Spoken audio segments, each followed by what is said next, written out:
বন্ধুরা কেমন আছেন? আশা করি ভালো আছেন সবাই। তবে বন্ধুরা আজকে যে বিষয়ে আলোচনা করতে চলেছি সেটা হচ্ছে জেনারেল নলেজ।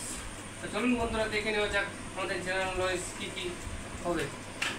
দেখুন বন্ধুরা, এখানে যে লেখা দেখতে পাচ্ছেন সেই লেখাটা নাম্বার 1 হচ্ছে ভারতবর্ষের প্রাচীন নাম কী ছিল। এখানে উত্তর দেখতেই পাচ্ছেন নিশ্চয়ই আপনারা, জম্বুদ্বীপ।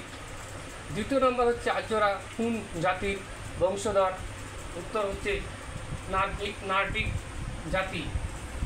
তৃতীয় নম্বর হচ্ছে কোন কাপকে সোনার পরি বলা হয়।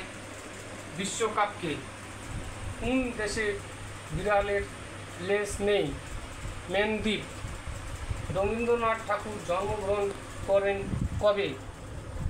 বাংলা হচ্ছে 1268 সালের 25শে বৈশাখ, ইংরেজি 7ই মে 1861। বন্ধুরা সবথেকে বেশি ইম্পর্টেন্ট জিনিসটা দেখাচ্ছি, সেটা হচ্ছে এই যে লেটার দেখতে পাচ্ছেন ইংলিশের লেটার বানানটা, সেটা হচ্ছে 80। এই 80 নম্বর যে আমরা পাই, বলে অনেক লোকে বলে যে 80 নম্বর এই লেটার, এটার মানে হচ্ছে কী করে 80 নম্বরটা আসলো সেটা একবার এক নজরে দেখে নেওয়া যাক। এই দেখতে পাচ্ছেন প্রথম অক্ষর এল, লেটারের প্রথম অক্ষর হচ্ছে এল। এই এল থেকে আমরা যে এবিসিটি পড়ি সেটা প্রথম হচ্ছে এ থেকে এল অবধি যতটুকু সংখ্যা হবে সেটি হিসাব করে দেখে নেওয়া যাক। A B C D E F G H I J K L. এখানে আমরা দেখতে পারলাম সংখ্যা আমাদের দাঁড়ালো 12, তবে এই জন্য আমরা লিখেছি এখানে 12। এরপরে দেখে নেওয়া যাক লেটার ই। ই একইভাবে আমরা গণনা করব, যেমন এ বি সি ডি ই, সংখ্যা দাঁড়ালো আমাদের 5। এরপরে দেখে নেওয়া যাক টি।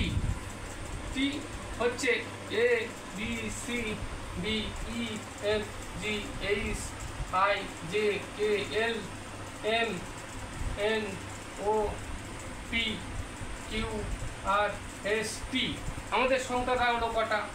20। এরপরে দেখে নেওয়া যাক আবার টি। এই টি এর সংখ্যা আমাদের দাঁড়িয়েছিল 20।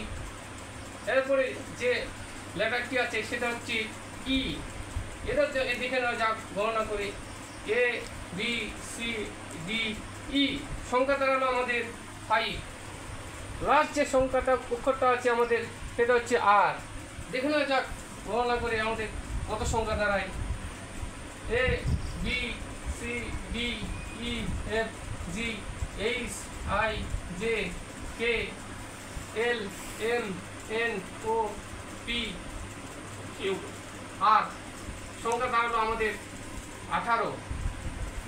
এখন আমাদের টোটাল গণনা করে দেখানো নেওয়া হয়েছে, সেটা দাঁড়াচ্ছে আমাদের যোগ ফলাফল 80। থ্যাংক ইউ বন্ধুরা।